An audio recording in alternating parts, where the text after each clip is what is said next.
Not here. I mean, everybody told me when people who didn't know anything about the business, no, it's just like gambling.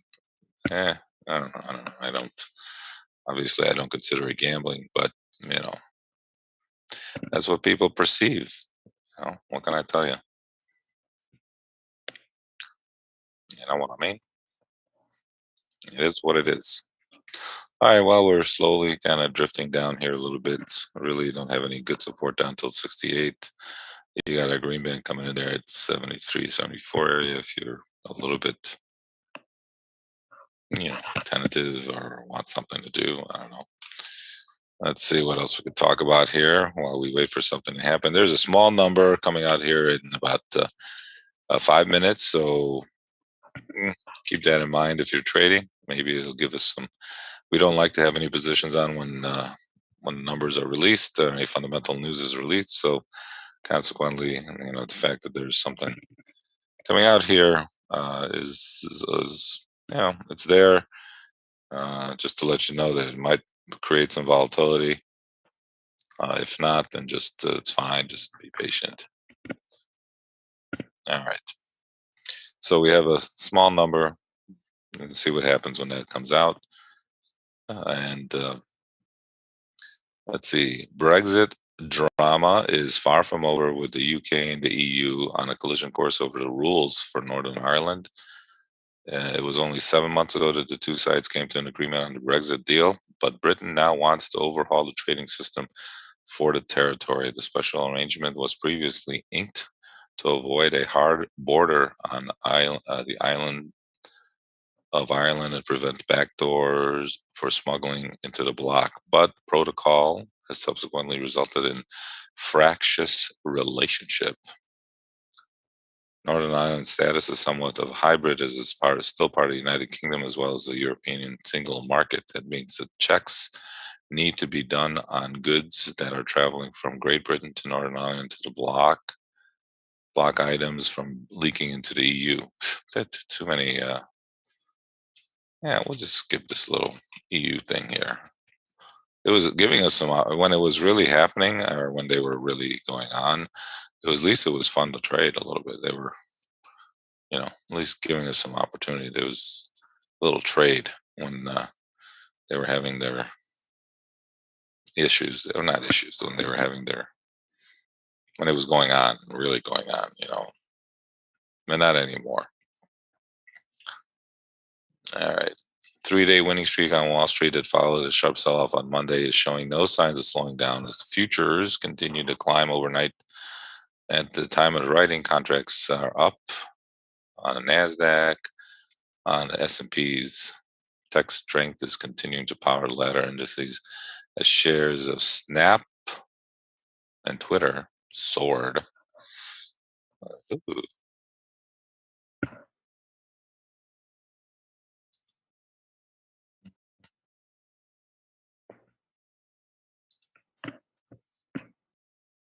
All three of the major indices are on track to close to close the week solidly in the green. That would mark the fourth positive week in 5 and a rebound from last week's losses.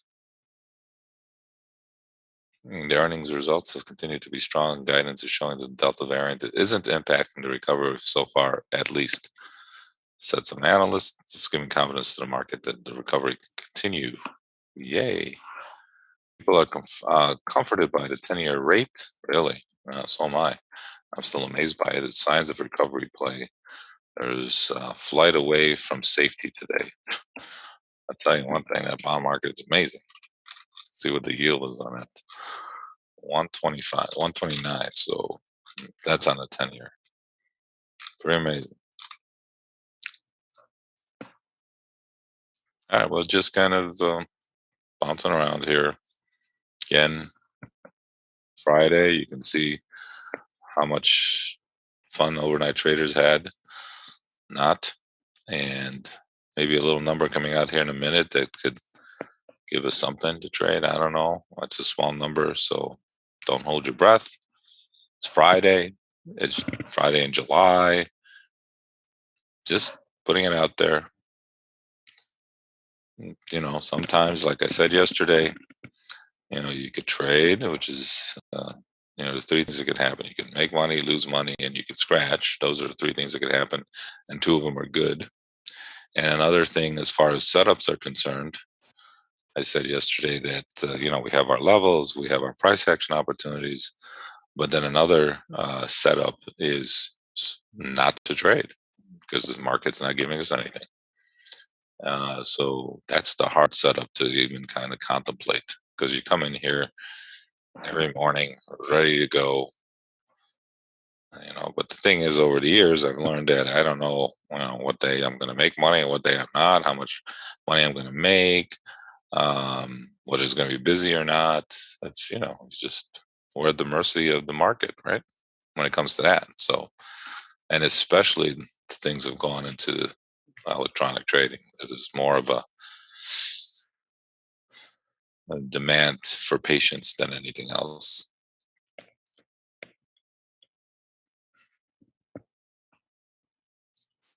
You can tell I'm bored. Yeah. Well, the number's out, and hope we caught that little move there. Not, this is gonna be it's very tough for me to just keep talking. I just want you to know that I like you guys, but for me to just keep talking and not trading is tough. But hey, I'll try. Just know I'm here. If I'm not talking that much, or if you don't hear anything, if you guys want to like say anything, talk about the weather, we can do that too. All right, I'm getting delirious.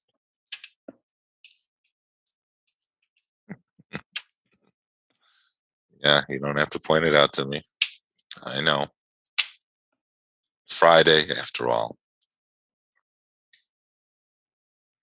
Shakespeare monologue.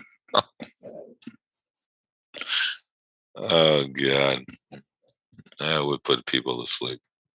Well, I'm trying to keep you awake. I am. I'm trying to tell you, focus on the market. Wait for that trade. Get ready. Never know when something's going to happen. All right, let's see here. Let's see. Nasdaq is teaming up with a consortium of giant banks, including Citibank, Goldman Sachs, Morgan Stanley, for new projects that might be the next big thing. The go-to platform for buying and selling stock in private companies. While there's competition in the space, no one venue has yet dominated the asset class. Go at a go-to platform for buying and selling stocks in private companies. Now, isn't that an oxymoron right there? How can you buy and sell stocks of private companies? I mean, they're private. And so I guess the banks don't care. They're just going to trade it anyway. Right? I mean, how do you set up a platform for buying and selling stocks in private companies? That's amazing. No idea. I'm missing something. I did go to school. I did learn finance. And I didn't think the last time I learned finance that private companies are tradable. But if you're Goldman, why the F not? Let's trade them anyway.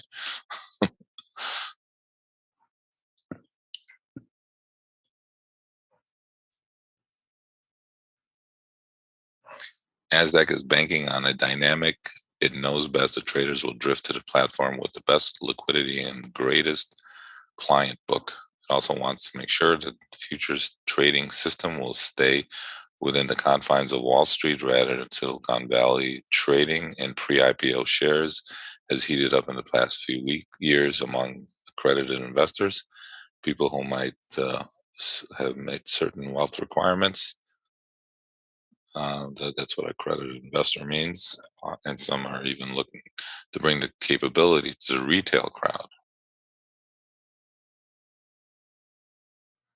Robinhood recently jumped into the game by unveiling a new program called IPO Access. So I guess they're talking about IPOs, right? Not just trading private companies, maybe trading private companies that are about to be public that maybe makes a little bit of sense. But it's Goldman. They can do whatever they want.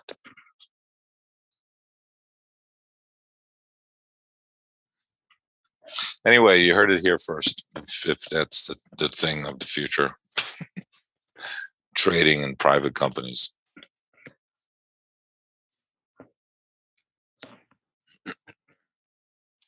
Well, we're just kind of hanging around our pivot here. We got a little resistance around the 83. We went down to 74 and change. I was looking at 74. I think I got down there. Well, I was looking at 74 as, selfishly looking at 74. But of course, got down to 4.5. Maybe I should have done that. I know, Don. Look, somebody's. It's what can I tell you, Don? I'll give you a dollar if you can tell me what ZTA means. I had to ask.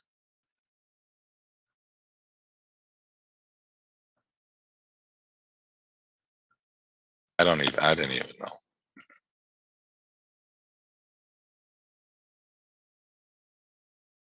What is ZTA?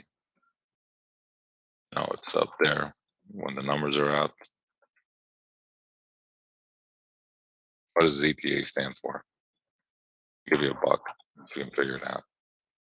Yeah, neither did I. Anybody can tell me what ZTA stands for. Give them a dollar.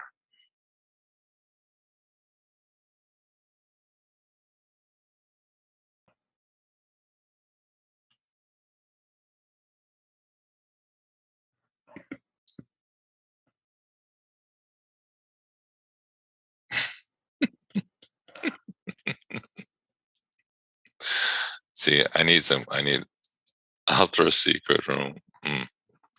No, you guys are close though. That's a good one there. That's a good one. Zeta Tau Alpha, International Women's Fraternity.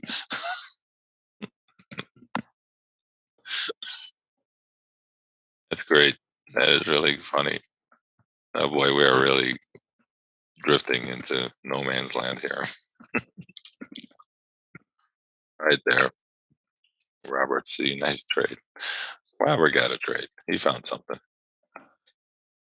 You could trade the range, whatever that may be. That's if you're really bored. Hey, and we are bored. I'm that's not my favorite, to be honest with you. So, all right, it's just kind of drifting around here.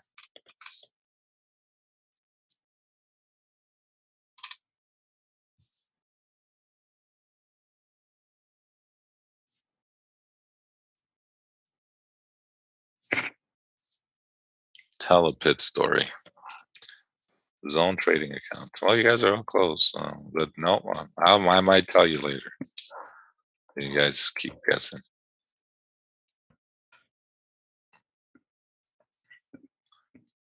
Let's see. What can I tell you? What can I tell you? The trading story.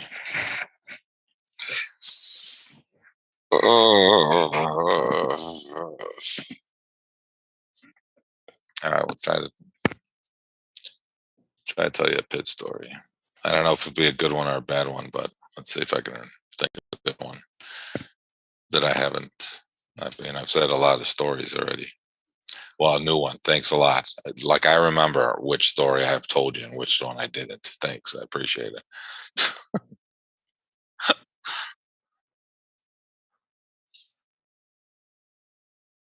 Oh my goodness, Carlos, you got it. Wow. Somebody got it. Amazing. There it is. He gets a dollar. Good job, Carlos. Good job. Oh boy, this is really bad. Giving away money here. Uh,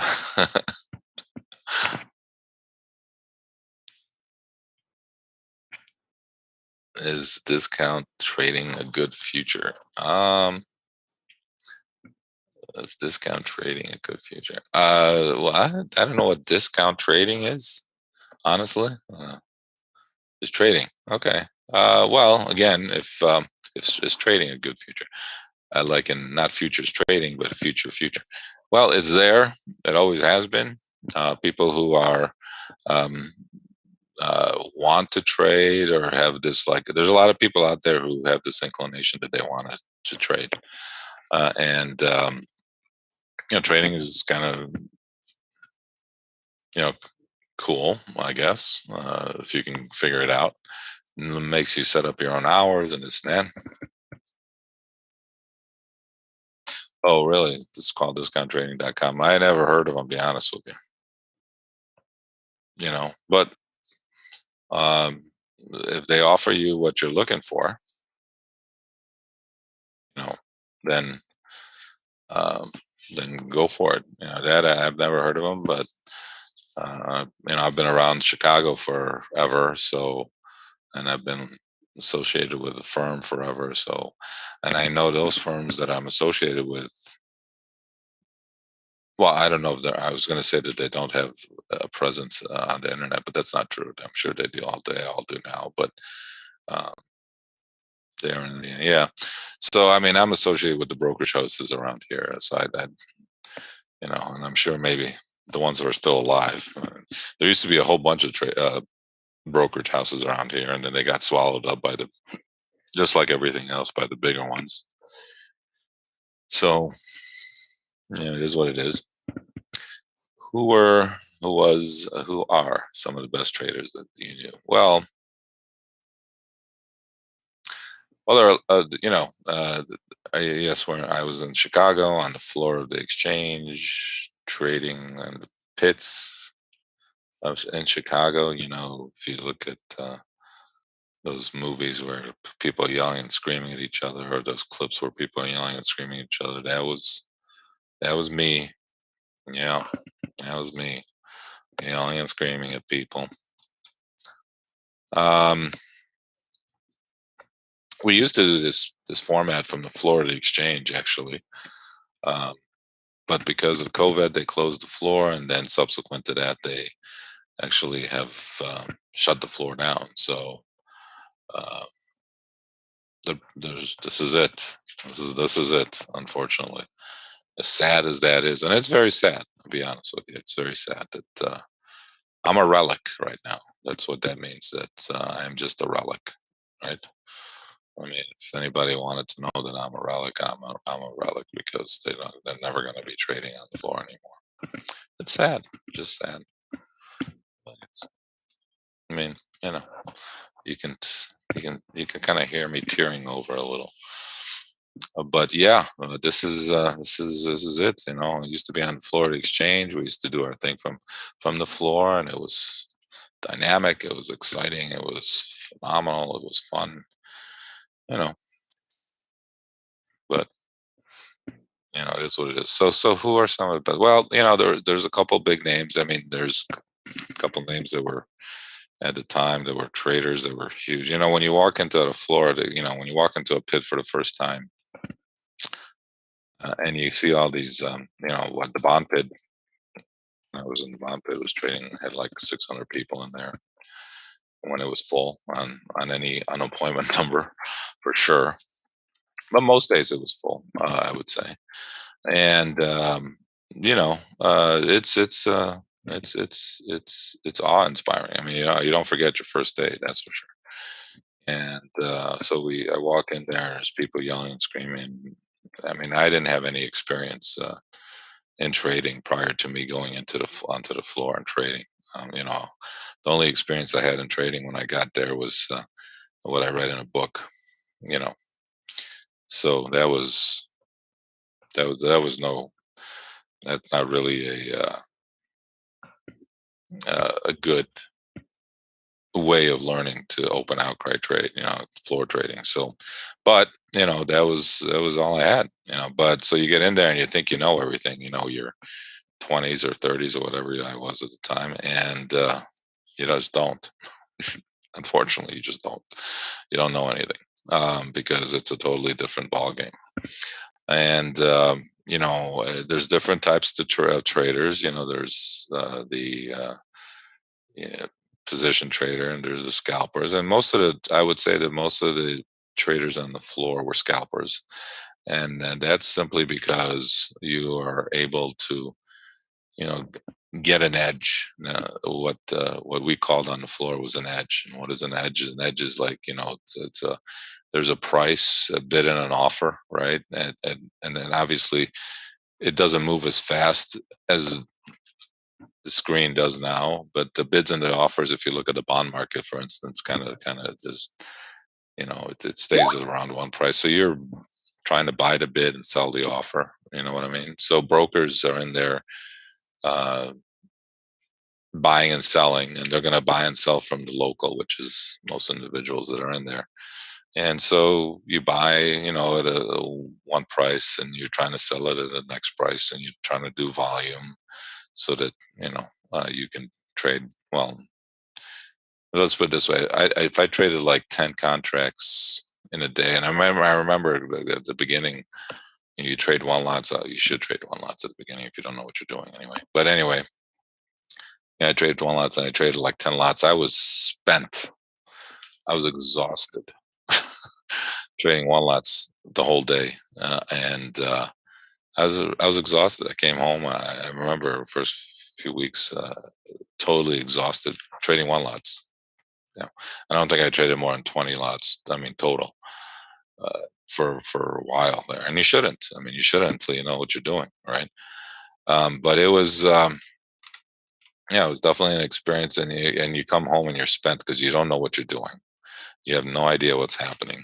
All you can do is write things down on your card, and usually, before you write it down, it's a loser. You know what I'm saying? Because you just don't know what you're doing. Yeah, and it took a little bit of time to relax. And okay, again, if you were trading there, I just want you to know we got our 74. It was a nice little trade for us. I like 74. I have no idea why I like 74. I did say we have a little support there at 74. If you were a little aggressive and a little bored, maybe you took it.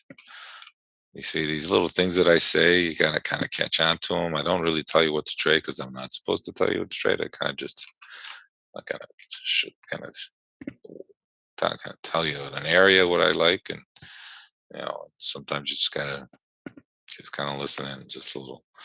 So yeah, um, so that's what happens there. So if you like the 74, and you did all right with that.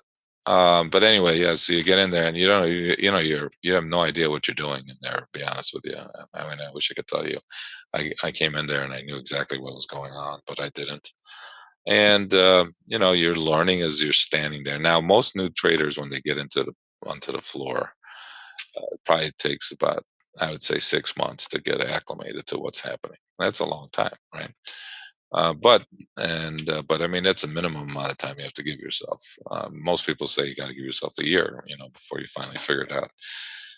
And that's probably true, especially on electronically as well. You need to be able to, learn something that works and try to get better at it, and understand why it works and what the intricacies are of it, which is what we're trying to do here. But anyway, so it takes you need to have like at least, I would say, 6 to 8 months of making sure your expenses are paid and your money in your account to trade. That gives you a fair chance to trade, to learn what's going on.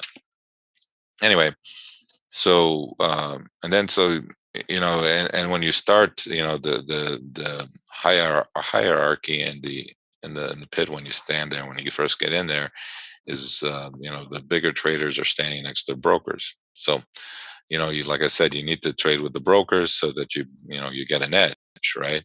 Except for when you're new, you don't stand next to the broker, and you don't want to stand next to a broker anyway, because that's not happening. I mean, not if you're new, because they're trading all size and they're trading quick. And if you're new, you're just trying to learn, absorb everything. So you're always down in the bottom, literally a bottom feeder, right? Literally. And that's what you're trying to do. You're trying to get some scraps, except you don't know what the good scraps are and what the bad scraps are, But Uh, and so you walk in there in the bottom, you're trying to learn, you learn a little bit, then you slowly work your way closer to the top.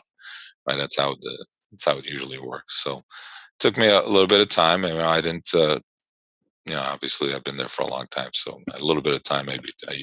For me, it was quick. And I ended up learning how I ended up being profitable, I should say, within like 3 to 4 months. So for me, it was quicker, and I got the hang of it, if that's the right word, and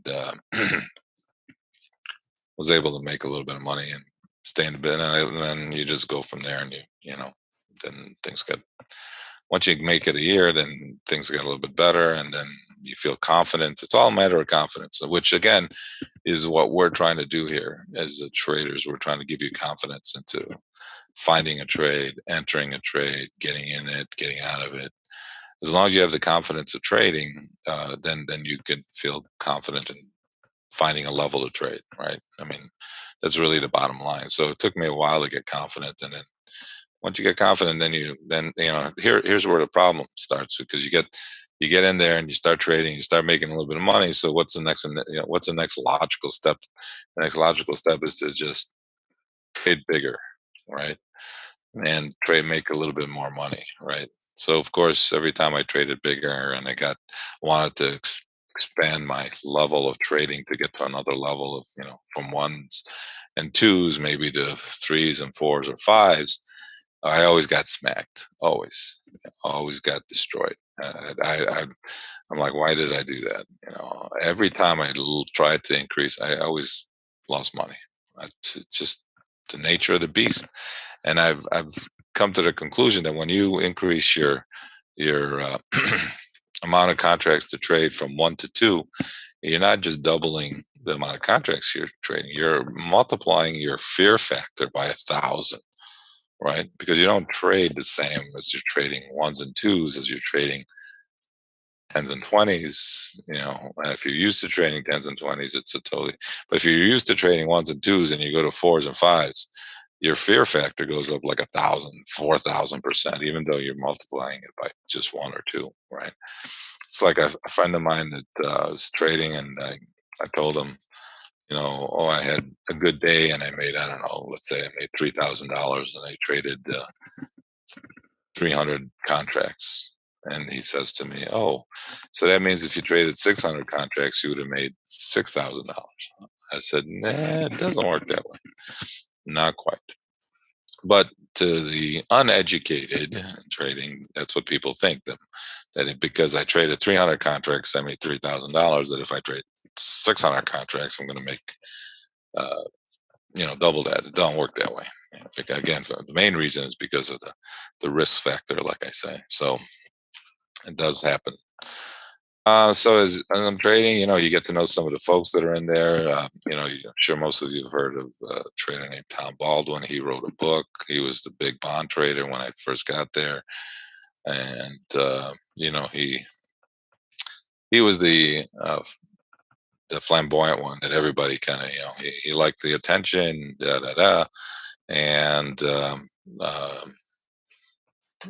he was on CNBC and he had his own trading firm because he traded so much. He didn't want to, we don't want to pay the brokerage house for commissions, right? Well, he didn't want to pay the brokerage house either, so he opened up his own trading firm. So just clears himself, so he doesn't have to pay. He doesn't have to pay brokerage houses commission. So but I mean, you trade, I don't know what these guys trade, 100,000 contracts in a day. Well, maybe not that much, maybe 50 or 40. I mean, let's put it this way: on a busy day in the bond pit back in the day, they would trade 4 to 5, 600,000 contracts, right? And some of these big traders probably traded good, you know, I'd say that 5 or 6 of the big traders maybe traded 50% of that. So I would say that at least out of 600, right? So those guys were. It was amazing how they traded. I'll give you an example of like the size of some of these guys trade. When their clerk is P&Sing them, they're giving them like what their profit and losses, and they have literally. I went one time. It was a really busy day, and I went to my clerk could not get through to one of the traders that I traded with. He just couldn't get through them. There was a big line, and so she goes, and I wanted to leave, and it was after the close, and so she goes, they won't, they won't let me. I can't get close to him because there were so many people trying to check with him because he was trading so much. It was a crazy busy day that day, especially on the close. And so I said, "All right, give me." I knew the clerk, and if a trader goes to the clerk and asks him to check a trade, they'll go, they'll check with the trader and kind of just give it, So I went, I budged the line. That's the new word. I budged. That's when my kids say, "You're dead. You can't budge." Anyway, I budged the line, and I was checking the trade. So he's going through his cards, and literally, there's just like 100 or 50 or 20 or 30 all on the buy side, all on one side, and there's no prices there, and the clerk would fill in the name of the person. I mean, it's a totally different ballgame how these guys, bigger traders, trade it. I mean, they trade like if you're trading and you buy or sell something, you're doing one lot here, two lot there. You just it's a totally different way of how to trade, right? But they had this like all on their buy side or their sell side. Just there's only one way. I mean, it's like it was amazing. You look at a card, there's like 350 contracts on one side on one card, a little card, all on one side. I mean, there's no like buys or sells. It's just one way. So that means if he's buying 350 contracts, he's either short 350 and just covering them or getting long. I don't know. How did these guys trade? I have no idea. But yeah, so I went in, I budged the line, and I checked my trade, and it was good. But it was it can take a long time. So yeah, so the good traders are there. There's a lot of good traders. Tom Baldwin was just the one trader that was out there. Charlie D was another great trader. Unfortunately, he died of cancer early on, but he was great trader. He actually uh, would like. Well, I knew him off the floor because my friend taught him how to play golf, or liked to teach him how to play golf, and my friend also, I played golf with him, so we kind of met. And, he can talk trading all day long, right? Uh, Talk different ideas, different scenarios, different things to look at. He was a fun person to be mentored by, maybe if I can say that. Is that the right word? But again, it was a different world. But he was a very honest individual, which you have to be because in that place you have to be. You can easily get deterred sometimes. But uh, but yeah, like one time I made a trade with him, and it was like, of course, it was on the close, and it was really busy again. Yes, I do stay till the close every now and then. Uh, you know, Here we don't like to stay till the close, but back then I did stay on till the close every now and then. It was really busy, and I was trying to do a 50 lot with him, and and I'm trying to check with him, and I know things are really, really busy, and I was I don't know, about 30 feet on the wrong. I was just a long way away from him, and it was really busy, and I couldn't get his attention. I know when I saw him and he traded with me, I saw him acknowledge my trade.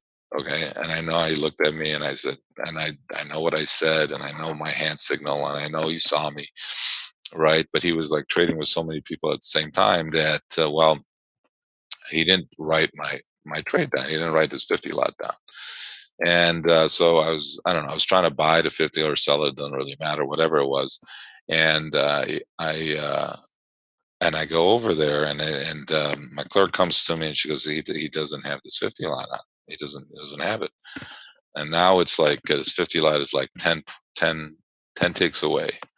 Okay, so 10 ticks times 50 is 500 ticks, right? 500 ticks times 31 and a quarter is, do the math, it's about 15, more than $15,000, right?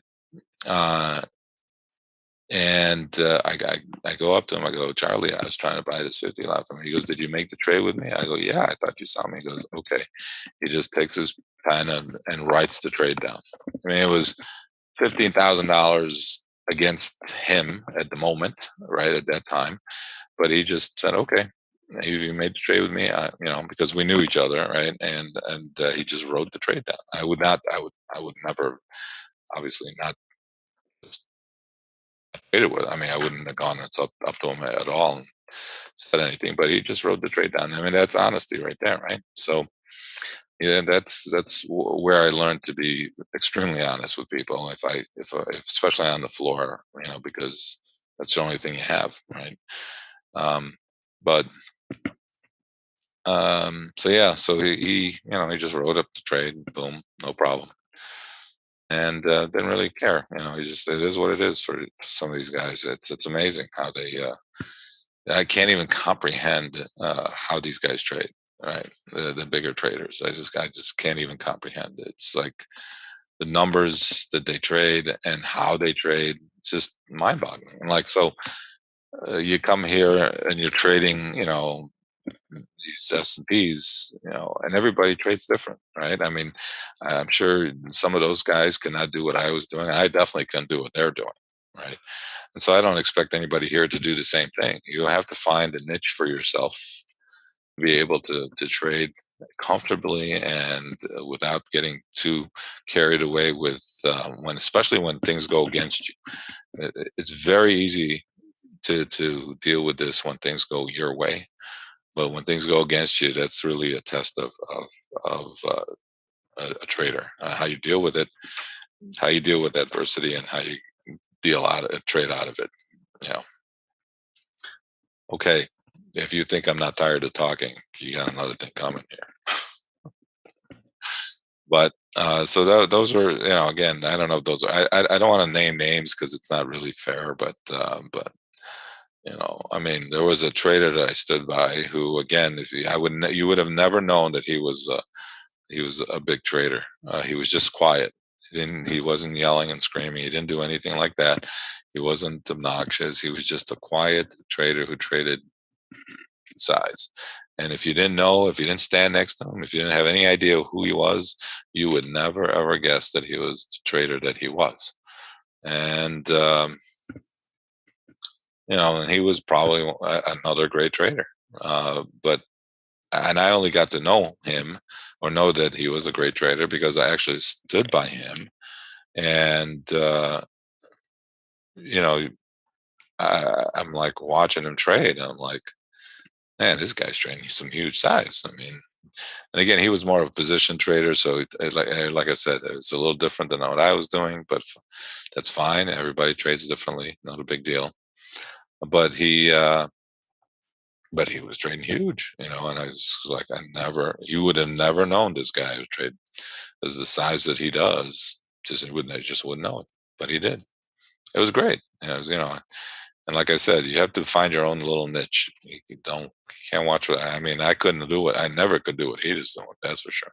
But he was another great trader who just position traded, and he had support and resistance levels. He had them written down. I saw him look at them all the time, and he traded those levels. And he was good at what he was doing, and he traded quietly, and just you would have never known if I didn't stand next to him. So I guess I got lucky standing next to him to find out that he was as good as he was. I don't know. Whew. Well, I'm losing people talking here. That's all I can say. Because there's nothing going on in the market. We did have a little buy order there at the 74 area for various little little reasons, and now we are trading in our range that we've been at most of the morning. Again, uh, we like to average here 4 to 5 trades in the course of a day. I think if we go back this week, as slow as it is today, we probably have averaged 4 or 5 trades, including today. I know what that means. That's ridiculous. No, it's not, but it's a matter of averaging.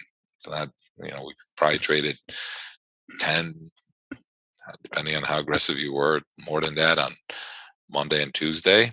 And then all of a sudden things slowed down a little bit. And this is fine. No big deal. I don't know. Those are not really great stories. You all want to hear the bloodbath stories, but you know, I don't like to tell the bloodbath story. I hate the bloodbath. I hate it when when people were trading and especially a new person that came onto the floor, and you always know the new person when he's there, right? It, you have no idea. He has no idea what's going on. You could always tell, and I felt really bad for him because I remember the days when I walked on that floor and I didn't no idea what I was talking about, and it's like a deer, standing staring at you like, what, what's happening? And uh, so I feel really bad about you know uh, any new person that came in. So I would always like try to help him out, try to give him a trade here or there. Just if he or she opens up his mouth and wants to bid or offer, I would sell him something or buy something from him just so that he could get involved in the market. Um, and I would probably, if it goes against him, take the other side of it to just bail him out for a scratch, so that he or she can learn. But just because I know how hard it was when I first started, so um, yeah, so I always felt bad for and then when you know that somebody's losing money, like you hear a couple stories that somebody lost, and you hear all the bad stories, right? It's like I told you the story of unemployment with Goldman, with Tom. The Goldman broker standing next to him, and he starts buying it. The number was coming out at 7:20, at 7:30 was unemployment or something, and he's broker standing next to him. He's buying it from him as the market's upticking. This is from 7:20 to 7:30, and we rally. I don't know, 17-20 ticks in 20 minutes, which is 10 minutes, which is big. And it's because he's standing there buying stuff from him, and Tom doesn't want to put it on the market because he's already deep in the hole. And of course, the unemployment number comes out, and of course, it's bullish. Tom's short a whole bunch, and and then of course my clerk comes up to me because all the bad news travels fast.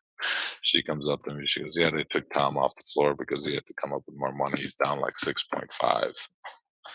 Basically, because remember I said that he had his own firm, so his own firm was the only person that watched what his firm was doing was the exchange, and I guess his orders were coming in and they weren't good, and he needed basically to just put more money in the account, So that was not good. 6.5 in about a half an hour.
Okay, I had to take a phone call. Just everybody relax. I'm here.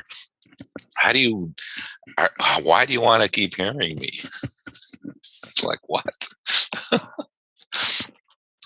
Get four things. Oh, I lost audio. Oh, wait, I'm here. I'm here. I'm just you just take a phone call. I mean, how do you want to keep hearing these stupid stories already? And I wish we could trade. We're just kind of hanging around our pivot.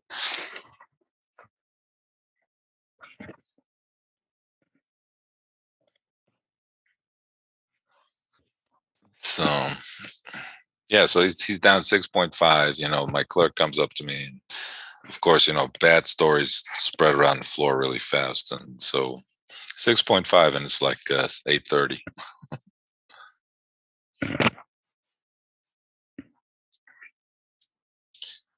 That's interesting there, Timmy. Let me find out. I am playing. So I'm playing a course in Elgin too. I'm trying to find out the name of it in a second. Maybe you've heard of it. I didn't. I have not. I'm playing it this weekend with my sons-in-laws. The Highlands in Elgin. Have you played there?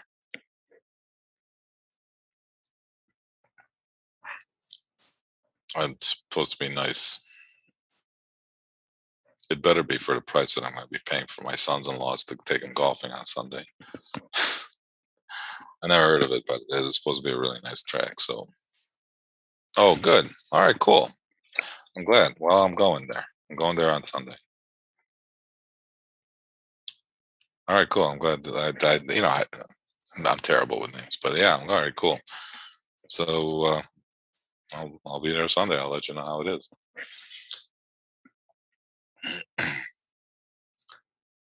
Cool. All right. I'm looking forward to it now. Of course, I'm not looking forward to having to take them all out every time. Of course, God forbid I have to let my kids, my sons-in-laws pay for me, or I have to, and my wife gets mad at me. "Oh, what do you mean you didn't pay? What do you mean? Like, what? I mean, come on. They are what working. It's like what? Why do I have to keep paying? And at what point do they get off my? You know, she gets mad at me if I don't pay. Jeez. So at least they buy the drinks on the course. That's about it. So I got that going for me.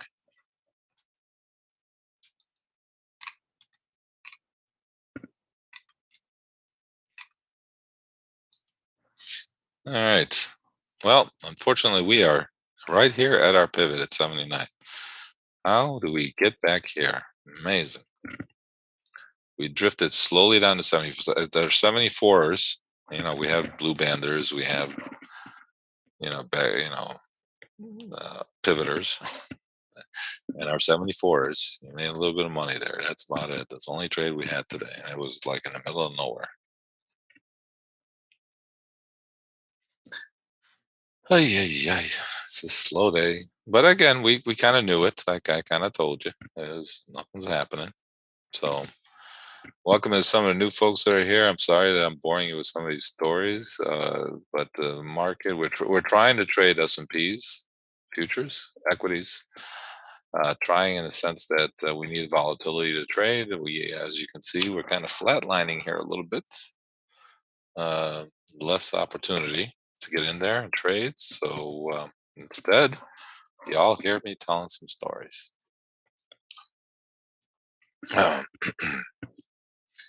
um, yeah, so I remember you just don't forget the first day you walk into that pit and people yelling at you, screaming at you, and you have no idea, none on what's going on.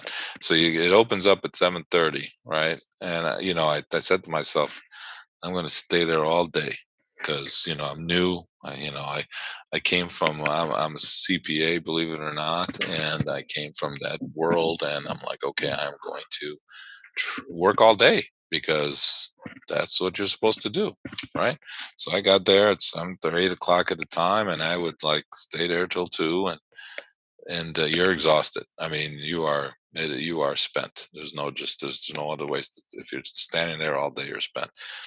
and I traded 3 or 4 contracts my first day. Of course, I lost money, right? 3 or 4 contracts the whole day, right? And I lost. I came. I remember coming home. I was exhausted. I was spent. Just couldn't spent. I mean, but then I was trying to be good and stay all day. You know, 4 contracts I traded,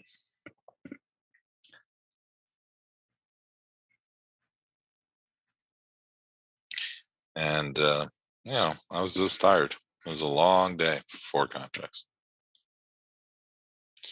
Well, I am. I mean, in school, I did. I am a CPA, true, but I'm not.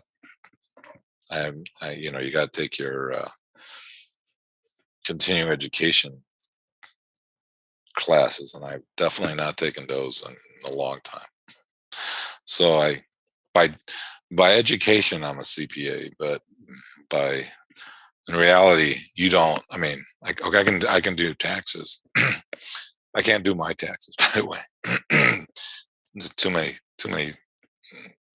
forms and shit. But but I could do like a simple, I do. I mean, but I am by education. I mean, I did graduate with a finance degree and accounting degree. I did go to school. Yes, I know it's shocking. And then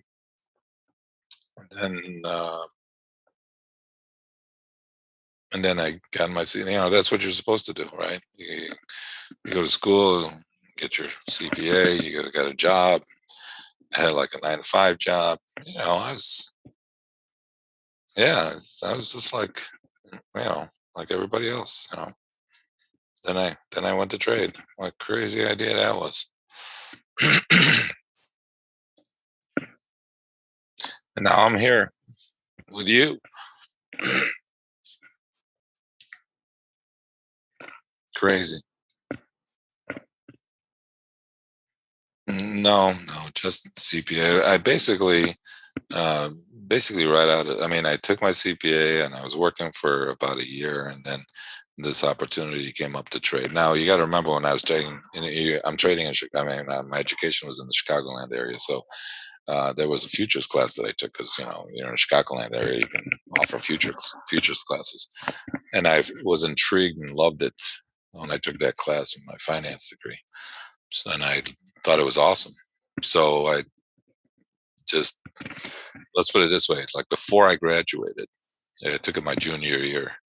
Before I graduate, I go to my dad. I go, Dad, I want to go trade. He goes, Well, okay, but I wanted to go trade like right away. He goes, No, no, no. You gotta finish school first. Like I wanted just to go trade, like in junior college. So I had this like thing about it. Like I loved it when I just walked around with my class. They took us on the floor, and it was like, this is awesome. You know, this is, and I, idiotic me, go, oh, I just want to go. So I went to my dad. I go, Dad, I want to go trade now. He goes, what? When? He goes, now. I go, no. He goes, no. You're gonna finish school first.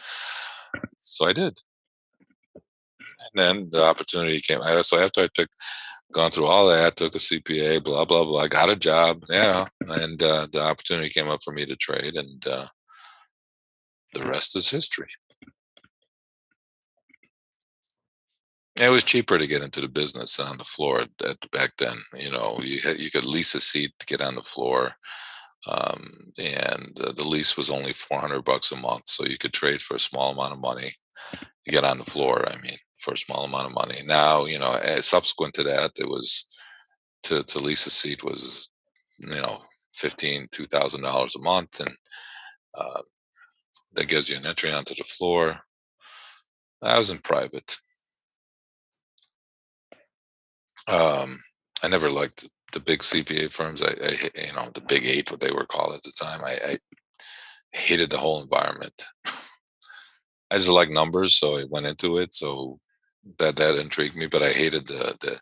There was so much. I mean, my other friend, he got into that. One of these big eight firms and the competition, and they just kill you. They just kill those new folks. I mean, the poor guy went through hell. At the beginning of his career, it's just like I hated that. I hated what they did to people. Oh, you have to put in your time. Oh yeah, 20-hour days. Yeah. Okay. Just you know. Oh, there. So now you know what I'm talking about. He put those poor guys to work forever so he could hang out with you. uh,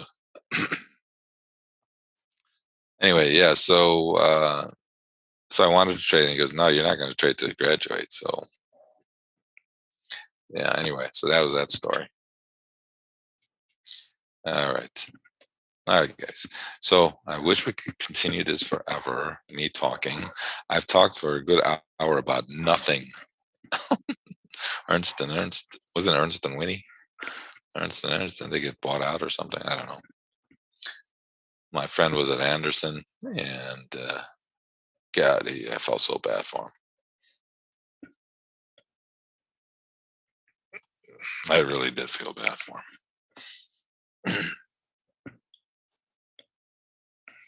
All right, well, we're trying to inch our way up here a little bit. Again, just keep your stops in place if you're going to trade this 83 area. I'm not going to love anything here. Just trying to get up here to 83.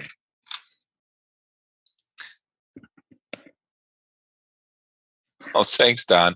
I don't see you talking when you're on here as much as I've been talking today.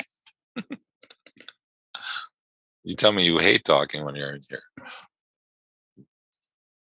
Speaking of which, Don, you're going to be around on Monday?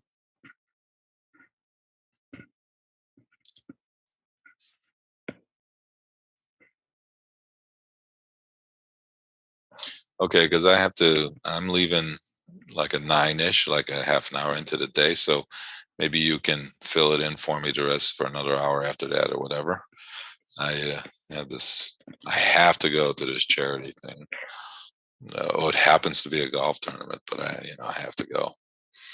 But yeah, so if you could help me out on Monday, and so good, I got you booked on Monday. Everybody's happy now. Don's gonna be here Monday after I leave in the morning, so we're good. Everybody's happy.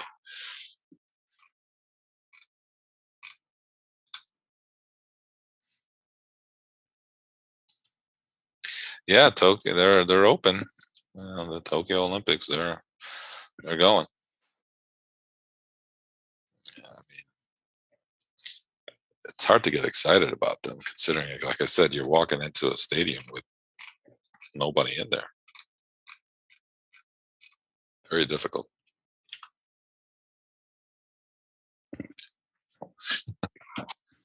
Well, you look, you're in Australia. No, you're not. Well, thanks.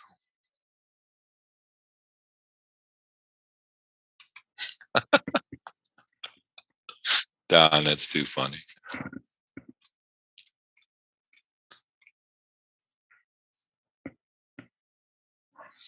Well, let's put it this way. When I wanted to become a trader, I didn't know that all these like fringe benefits were going to be available to me, like trading for a little bit.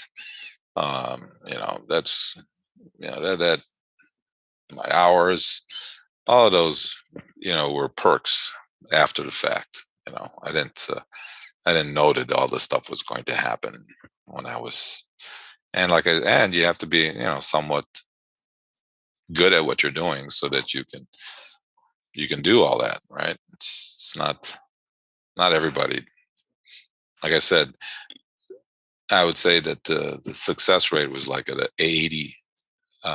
80% of traders did not do well, even more than that, 85% of the time. So, and that's, you know, all right, again, like I said, these are all-time highs. They're rushing it up here a little bit. So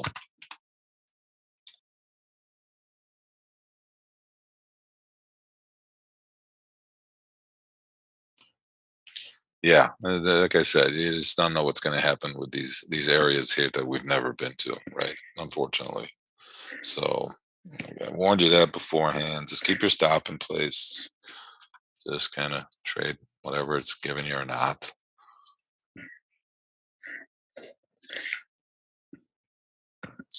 Yeah, so like I said, I didn't know that these things. You have to be good at what you're doing, otherwise, you're gonna go look for. Look, I had my CPA to back me up, right? I mean, that's what. Oh, there you go. Okay, that was a nice little surprise for me. Uh, that was good. Sometimes you get bailed out. I just got bailed out. I got bailed out on a Friday. That never happens. Never happens. I never get bailed out on a Friday. I just got bailed out there.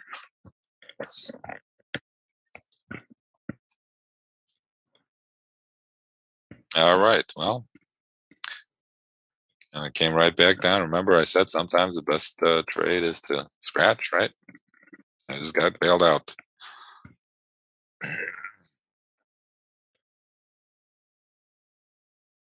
I was one tick away from getting stopped out, and instead I got bailed out. That's good. That's good. That's lucky there. That has nothing to do with any skill right there. Just this got lucky.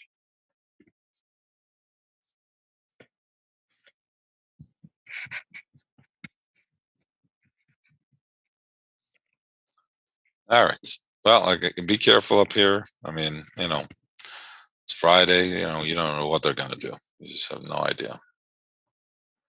And it's gonna be slow. The VIX is probably in the 16 handle for sure now. So, it's not our favorite trade. That's all I can say. It is what it is, though.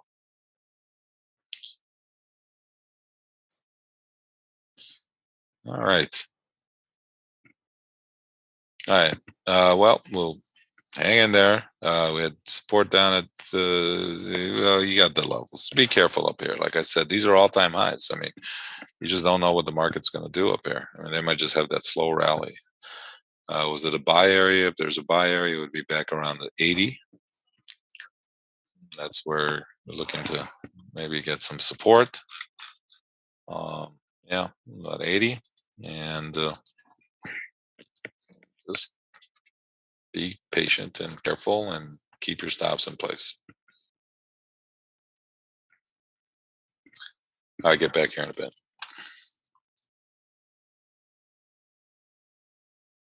Yeah, I just wanted to jump in here with a couple programming notes. I just sent out a link. The first link is the levels and zones. It's just a chat that came into our Zoom trade along here.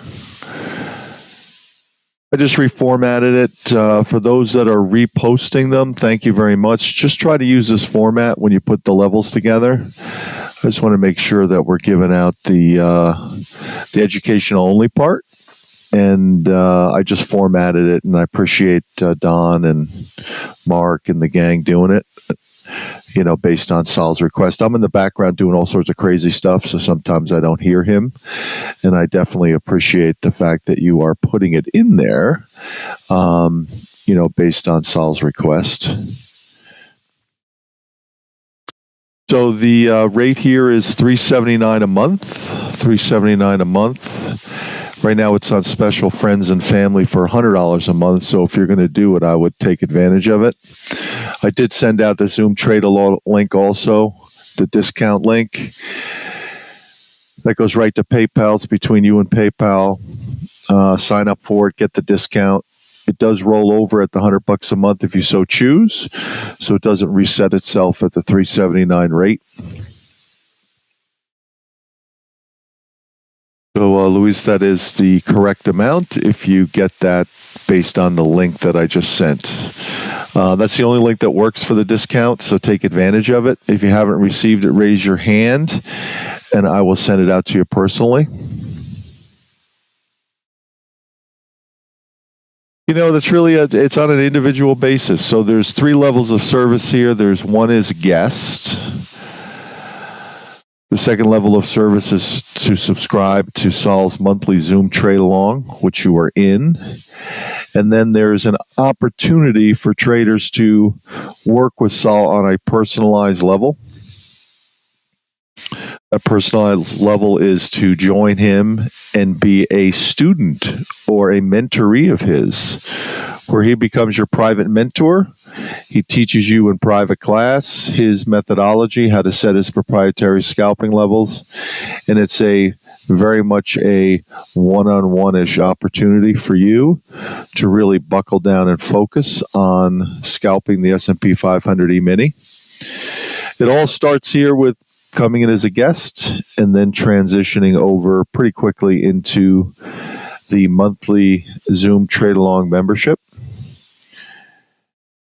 And that is now at that, the link that I sent out to everybody. Funik, I'll send it out to you.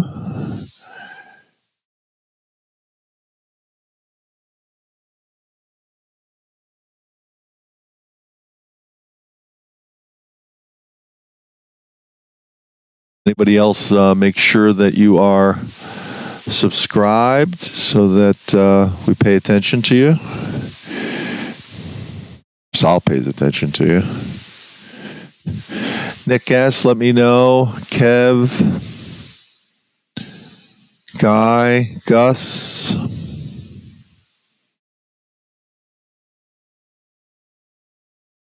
Edward, you could always surprise me.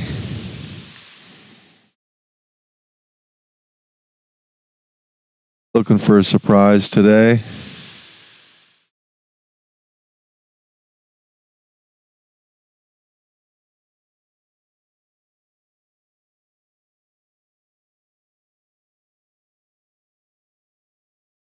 The amount that you have based on your risk capital is up to you. The general answer would be no. Based on what you're posting. The brokerage firms have regulations that they follow. So you need to, did Saul give you reach out to somebody that can help you based on getting yourself set up with the right kind of account?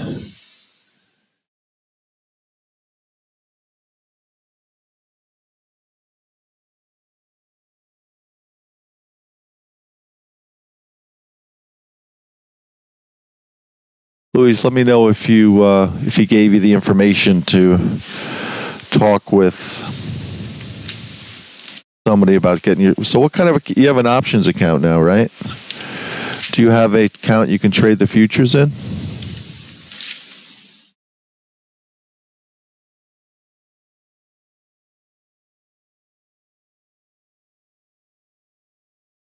It's all TD Ameritrade has futures trading, no?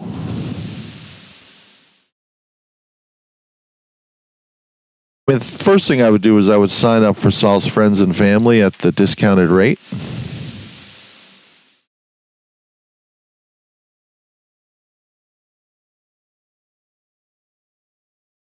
Take advantage of that, so you've got that opportunity locked in, and then Saul will refer you if you don't have futures on your platform the way you want them. He'll refer you to a firm, and then you can talk to them about where you are, where you'd like to be based on your trading account. That's between you and them. We're not brokers, so we're not. We don't do that. That would be a bozo no for us to do that. Commissions, regulations, all that stuff is between you personally with your broker. We're an educational opportunity for you to work with Saul and work on your trading skill set and develop the skill set. That's for everybody out there. If you are looking to learn how to develop consistent profitability with your trading, it's pretty hard to do. It can be done, but you really have to take the time, make the effort, and work with somebody like Saul. And I don't think there's many people out there that are like him. So.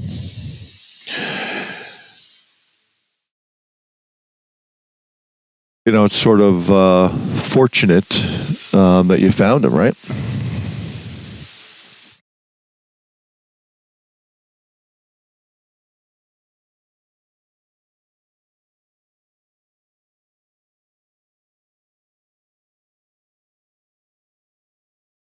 Hey, Gus, how are you?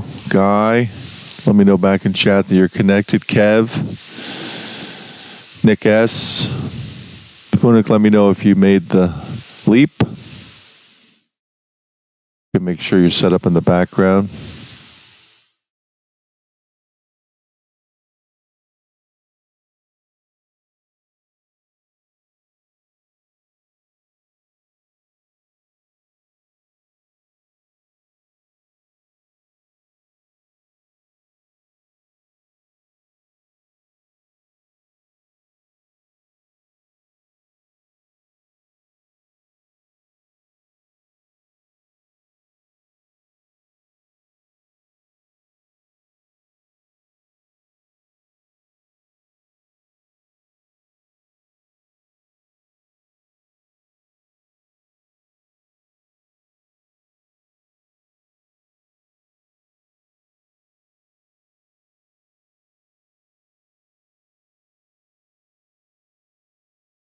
No.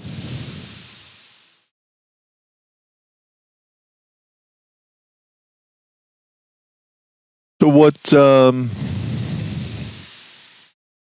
if somebody was to work with Saul based on his, becoming a mentoree to the mentor, you'll set your schedule. Well, I'm trying to figure out how to answer this question.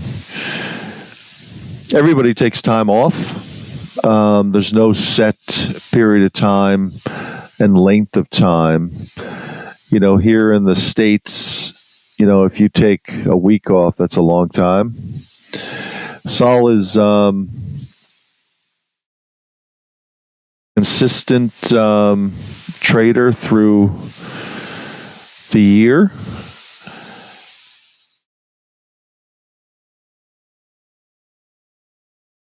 A lot of times Saul will relax and play golf, based on his interests.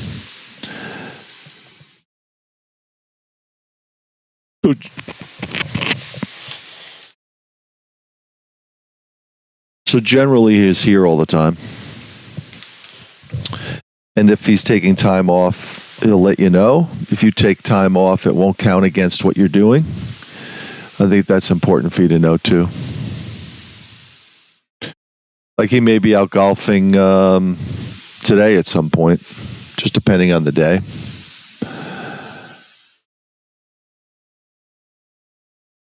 But he's human just like everybody else. Everybody needs time off, do their thing. One of the nice things about trading is that you develop freedom or the opportunity to have freedom. If you can come in a couple hours a day and bank your money for the day, that's a really good spot to be in. And that's the opportunity that Saul has developed for himself. So between working with traders based on his mentoring, trading his own account during the morning session, his morning, it's pretty good for the concept of scheduling on an individual basis. And that's where I think what you're asking.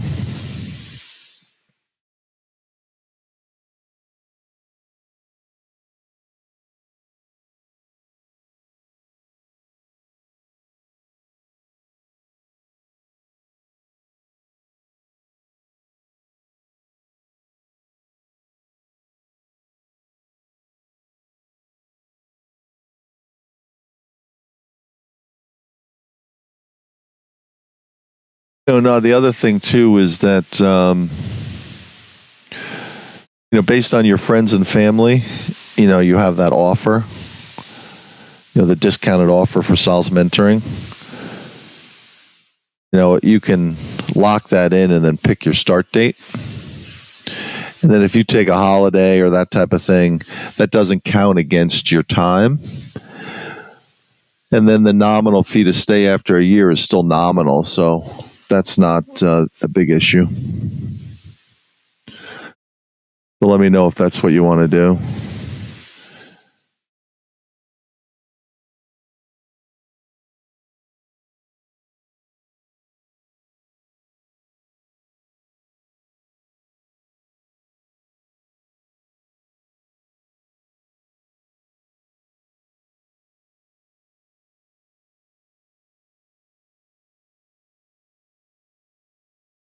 Luis, the first thing you need to do is sign up for Sal's Friends and Family.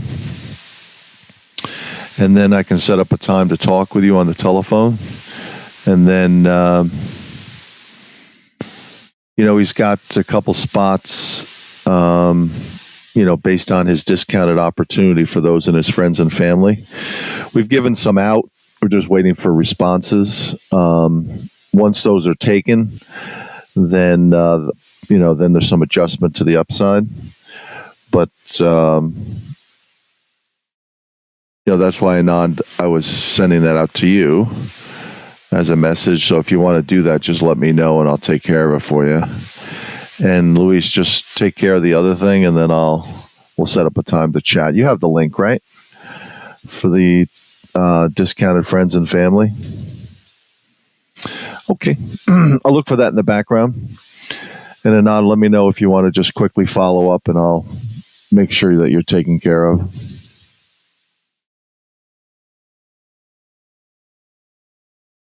Just let me know back in chat.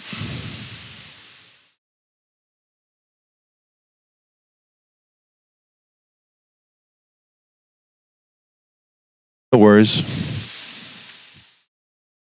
I just don't want you to get caught in the slippage based on the other people coming in, so just let me know. I mean, I'm holding it for you, so.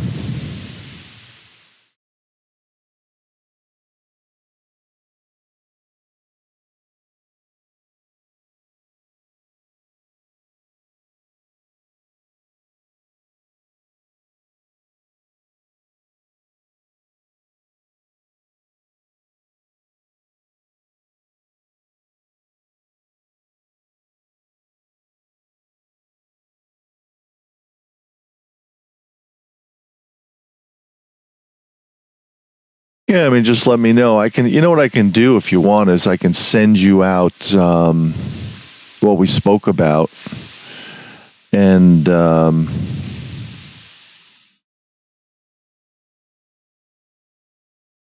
have the links and everything there to complete what you want. Just let me know the best email to send it to. Just put it in the chat. I'll work it up and I'll send it to you.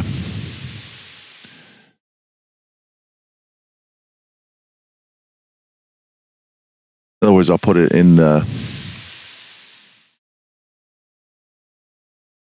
We do everything through PayPal. Let me know if that's okay.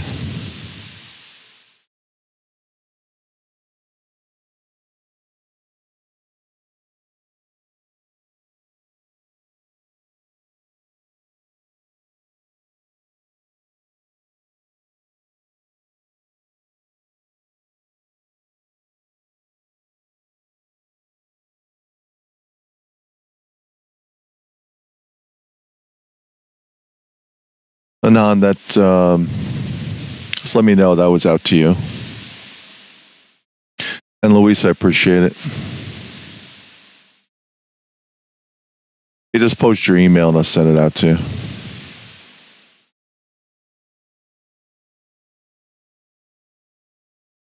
Yes.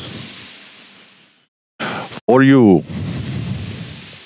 What I do is I just put the written stuff down in a PayPal link for fulfillment, and then you're good to go. All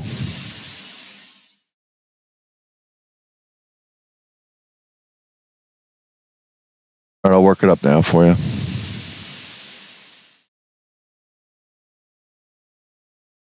Might help you sleep easier over the weekend.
Hey, Luis, that's great. Thank you. Appreciate it.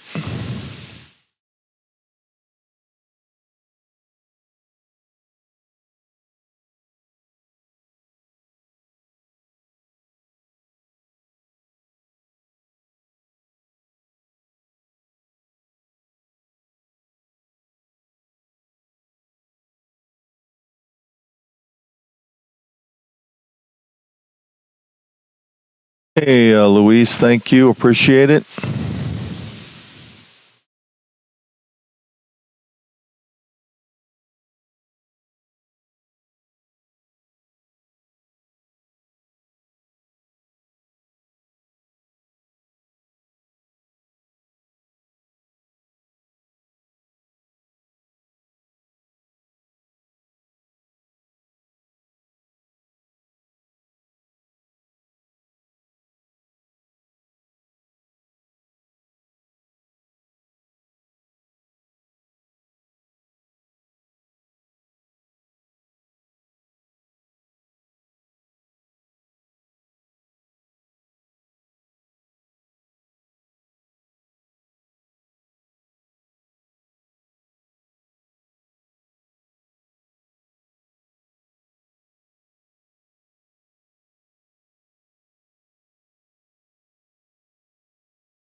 No, I think that, yeah, absolutely. Luis, let's do the broker thing next. Find out,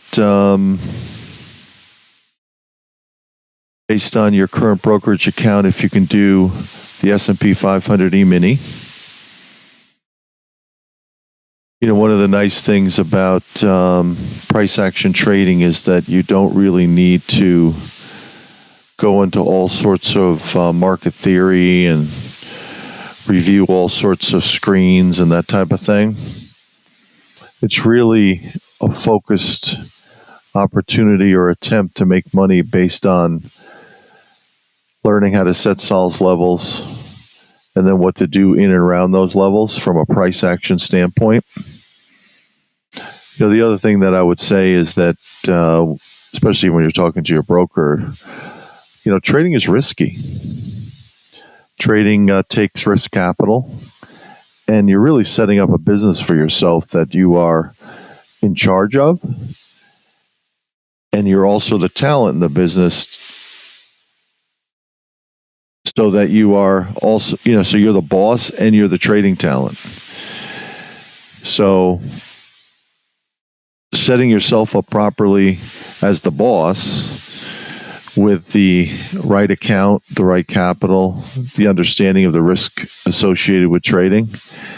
And then the next one is the opportunity to be the trader of that account based on your skill set. Skill set's what we teach. The opportunity to get yourself set up with your account as the boss is something you should do when you talk to the people that are holding your account and your capital.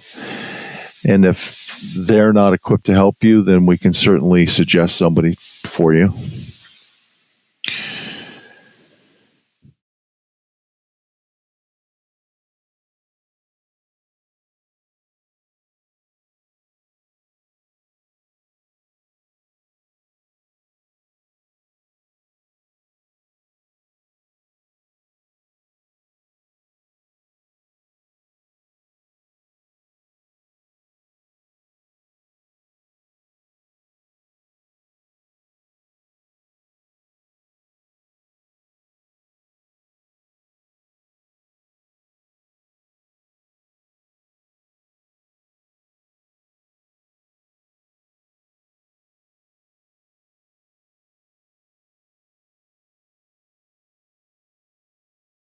Yeah, so when you're dealing, it's points, and pips is really for forex trading. When you're talking about, and you should ask the broker that. Ask them how it is calculated based on how much money you make, if that makes sense. Some of that stuff you can get directly from them. I think it's important to do that so that you are, up to speed, based on your trading business. And again, I think it's important for you to separate it.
Yeah, no, absolutely. Do your homework when it comes to, and start with your broker. They're the ones that are going to give you the clue in on getting everything set up, and ask them to help you set up an S&P 500 E-mini chart. Work them.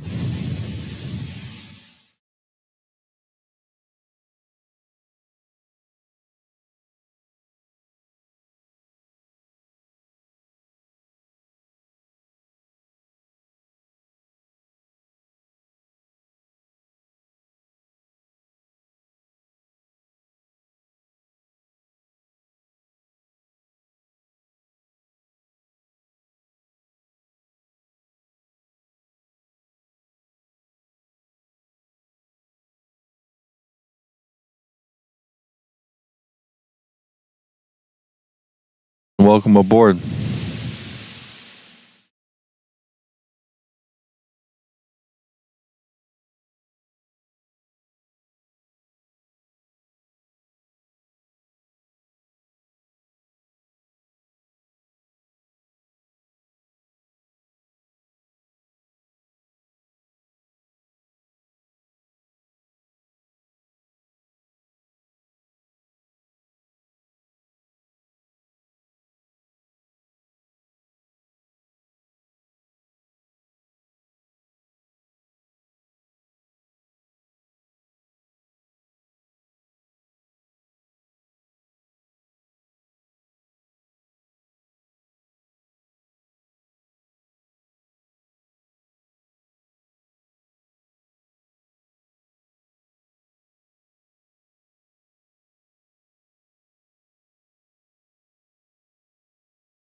You have a great weekend also. Appreciate you being here. If anybody else wants some information about signing up for Sal's course and his mentoring work or his friends and family offer on a monthly basis here, let me know. I'll be glad to provide it to you.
Hey, Anthony, welcome aboard. Hey, Gus, are you back? Guy, let me know if you're back. Anthony, give me a quick sound check. Let me know that you see our charts and hear my voice.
Hey, Julio, you back? Let me know in chat.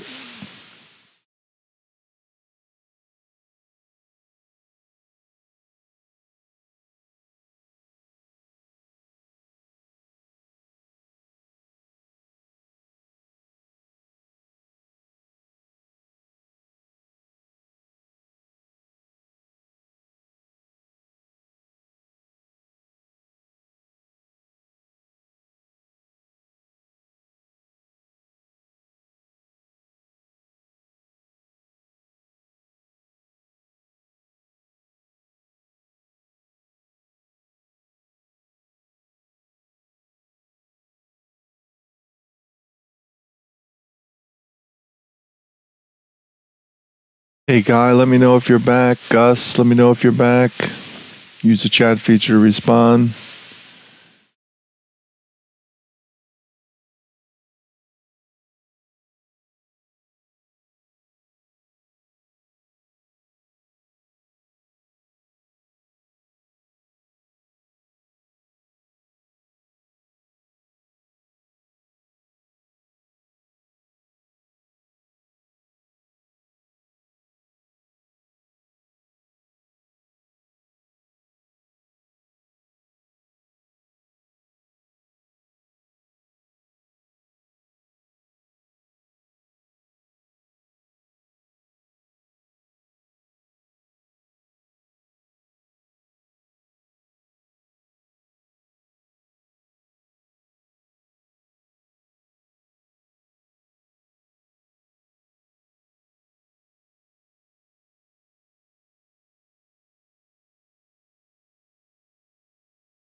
Hey, quick shout out to Gus and Guy. Hey, Don J, you around? Gus and Guy, let me know if you're back.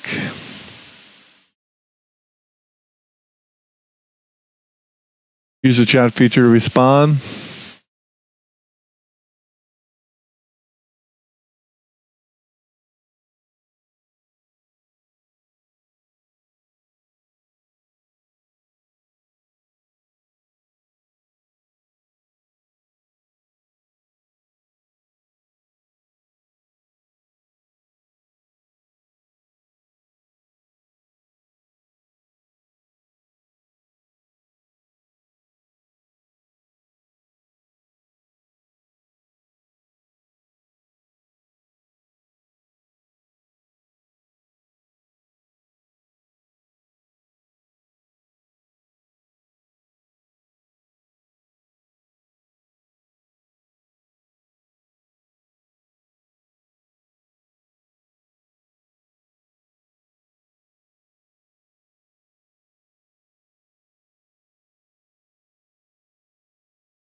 Hey, Funik, did you process your way through? Just let me know back in chat, Funik.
Hey, Gus, you back?